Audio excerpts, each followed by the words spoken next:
Before the sound of freeways and the flash of billboards, before the harbor cranes and studio lights, people lived by stories written on the land.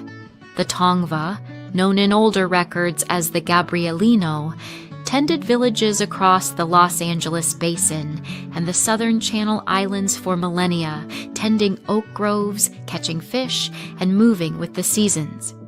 Their place names still survive in echoes.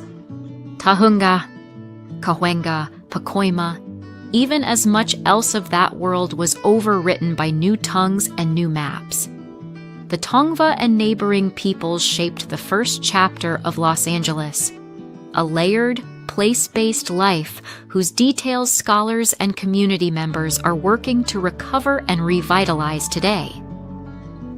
In 1781, a column of settlers, soldiers, and their four-footed companions pushed into the basin and founded a pueblo on the banks of a river they called Porciúncula.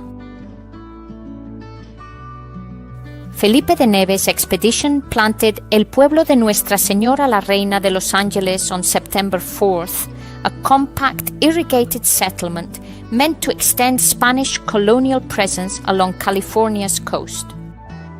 The pueblo grew, folded into the Mission Presidio system, and then into Mexican rule in 1821, a period when ranchos and cattle cultures reshaped land use and social hierarchies.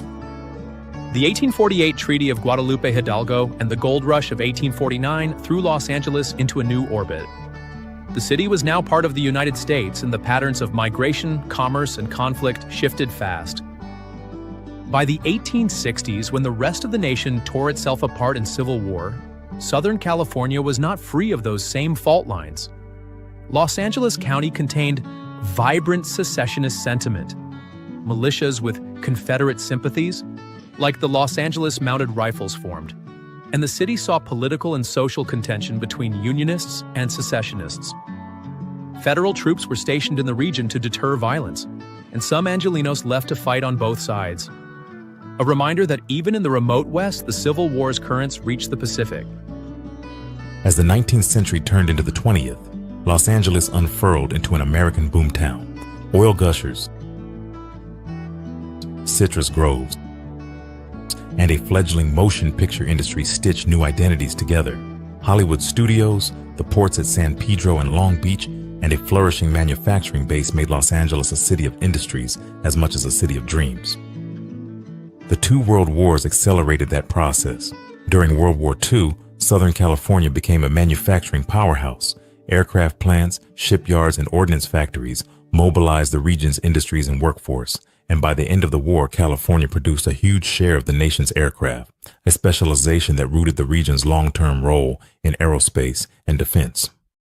In the 21st century, the city wrestles with affordability crises, rising rents, and gentrification that has remade neighborhoods from Boyle Heights to Venice. Artists and tech workers who were once drawn by cheap lofts and empty warehouses contributed to a new market logic. As areas supposedly improved, costs rose, and longtime residents, often low-income renters and communities of color, were squeezed out. The narrative of creative class renewal sits uncomfortably next to block-level stories of loss and protest. Los Angeles stands at a crossroads, balancing its role as a global economic powerhouse with the growing challenge of affordability. As housing costs push many residents to relocate, the city faces pressures to innovate in urban planning, transportation, and equitable housing solutions. Yet, its influence in entertainment, technology, aerospace, and international trade ensures it remains a key player on the world stage. The future of Los Angeles may depend on its ability to embrace sustainability, inclusivity, and innovation, shaping a city that not only thrives economically, but also provides opportunity and stability for the diverse communities that call it home.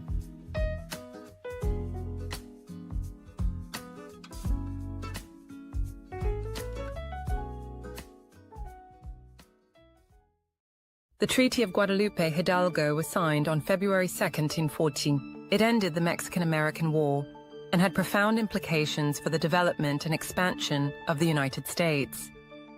Here are 5 significant benefits it brought to the United States. 1. Territorial expansion. The treaty added approximately 525,000 square miles to U.S. territory, a massive land acquisition that included present-day California, Nevada, Utah, and portions of Arizona, Colorado, New Mexico, Wyoming, and Texas. This expansion established the continental United States as we largely know it today. 2. Economic growth opportunities. The new territories contained rich natural resources, including fertile land and gold, discovered in California shortly after the treaty, and other minerals. This helped spur economic development, especially during the California Gold Rush. 3. Facilitation of westward expansion. By solidifying U.S. claims over Western territories, the treaty provided the framework for the westward movement of settlers. Infrastructure projects, like railroads, and the expansion of trade networks ultimately fulfilled the idea of manifest destiny. 4. Strategic geographic control. The treaty gave the U.S. access to critical geographic features, including the Pacific coast, and ensured maritime access for trade with Asia, which also established strategic military and economic control. 5. Resolution of boundary disputes. The treaty clarified the U.S.-Mexico border, particularly around Texas and the Rio Grande. It reduced the potential for future conflicts with Mexico and provided stability for border states. These benefits came with consequences, including tensions over slavery in the new territories and the displacement of indigenous peoples. The Treaty of Guadalupe Hidalgo still impacts the political and economic aspirations of the United States in the 21st century. We need to also consider the consequences faced by Mexico after the Treaty of Guadalupe Hidalgo. Consequences for Mexico. 1. Economic strain. The loss of rich mineral and agricultural regions significantly weakened Mexico's economy. It reduced its potential for growth and development. 2. Political instability. The defeat in the war and the humiliation of losing so much land exacerbated political instability in Mexico, which contributed to decades of internal strife and weakened governance. 3. Migration and cultural displacement. Many Mexicans found themselves living in the United States overnight. While the treaty promised protections for their rights and property, many were marginalized, dispossessed, or displaced in the years that followed. 4. Lasting resentment and national identity impact. The treaty created a legacy of distrust and resentment toward the United States. It shaped Mexican nationalism and its historical narrative about the war and its outcomes. Many of the current disputes surrounding the Mexican border with the United States are rooted in the Mexican-American War and the Treaty of Guadalupe Hidalgo.